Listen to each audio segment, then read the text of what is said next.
Об эпидемиологической ситуации в городе и в целом в Зауралье доложил начальник территориального отдела управления Роспотребнадзор Искак Гильмулин. Количество заболевших острореспираторными и вирусными инфекциями в Сибае приблизилось к эпидемиологическому порогу. В первой половине недели стали известны 4 подтвержденных случая заболеваний свиным гриппом в Дианчуринском и Баймакском районах. 3 из них – дети 4 и 7 лет. В Сибае подобные случаи не зафиксированы. Тот компонент гриппол и гриппол плюс, которым мы вакцинировали детей и взрослых по городу, один из компонентов был сделан из свиного гриппа. Поэтому мы будем считать, что вот 30% охват населения по городу Сибаю, он дает нам очень хорошую защиту. И мы думаем, что в течение вот этих вот 2 недель, которые нам предстоит вот пока вот преодолеть, думаем, что вот эта защита, вакцина защиты даст нам хорошие результаты. Привитие от гриппа в 2015 году производилось 5 разными вакцинами со штаммами вируса свиного гриппа. В настоящее время в городе наблюдается рост заболеваемости ОРВИ. Остро стоит вопрос по обеспечению населения лекарствами и средствами защиты. Опыт 2009 года, заставший врасплох всю страну, по всей видимости, не преподнес должного урока. Об этом свидетельствует отсутствие в аптеках масок и оксалиновой мази, эффективных по отношению к вирусу AH1N1 препаратов, таких как Тамифлю, Реленза. Министр в курсе, аптечные учреждения тоже в курсе, поскольку они здесь являются только филиалами, основные поставщики там, на верхах. И в течение этой недели, сказали, и маски в достаточном количестве довезут, и лекарства, которые именно работают против этого вируса. Также от горожан поступают жалобы о повышении цен на некоторые препараты в 2 раза. К сожалению, мониторинг стоимости лекарств проводится не во всех городах. О готовности учреждений здравоохранения к эпидемии гриппа рассказала заместитель главного врача Гузель Сафина. На случай эпидемии у нас Юрий Иванович сказал, что запас противовирусных препаратов, средств индивидуальной защиты есть, дезинфицирующие средства мы закупили. Предусмотрено отделение для госпитализации пациентов, больных с гриппом и ОРВИ.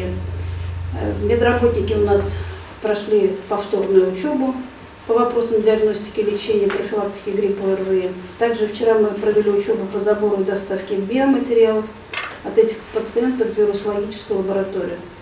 Завтра на четверг мы готовим машину с кровью от больных с наиболее характерными признаками ближе к гриппу, которые. На 3 февраля в Сибае число заболевших ОРВИ и пневмонией достигло 800 человек. Более 300 из них – дети, 5 беременных женщин. Всем оказана медицинская помощь. Специалисты еще раз напомнили о характерных признаках свиного гриппа. Начинается заболевание очень остро, часто сопровождается ознобом. Температура тела достигает 39-40. Если при ОРЗ у нас начало постепенное, а при гриппе температура уже в первые дни, в первые часы даже 39-40. Появляются головные боли, боль при движении глазных яблок, светобоязнь, боли в мышцах, суставах, желудочно-кишечные расстройства часто бывают, и может снижаться артериальное давление. Как отметили на заседании комиссии, закрытие детских садов и школ на карантин позволило предостеречь детей от массового заболевания. Вопрос о его продлении будет решен уже завтра, в последний рабочий день недели. Еще один вопрос, рассмотренный членами эпидемиологической комиссии, коснулся качества питьевой воды в городе. В ходе проверок, проводимых Центром гигиены и эпидемиологии, в течение 2015 года было выявлено несоответствие воды нормам на определенных участках. По результатам анализов были выявлены случаи недопрокачанной питьевой воды в поселке Туэляс, потом Аркаим и в улицах Восточная, потом Акулова. Напомним, за обслуживание водопроводных сетей в Сибае отвечают 3 организации – муниципальное предприятие «Водоканал», ООО «Водосбыт» и общество с ограниченной ответственностью «Водоканал», где и была обнаружена вода плохого качества. Представитель этой организации на заседании не явился. Материалы проверки направлены в суд, который частично удовлетворил жалобу. Также в ходе обследования были выявлены определенные нарушения по договору на аренду, составленному с Комитетом по управлению муниципальной собственностью.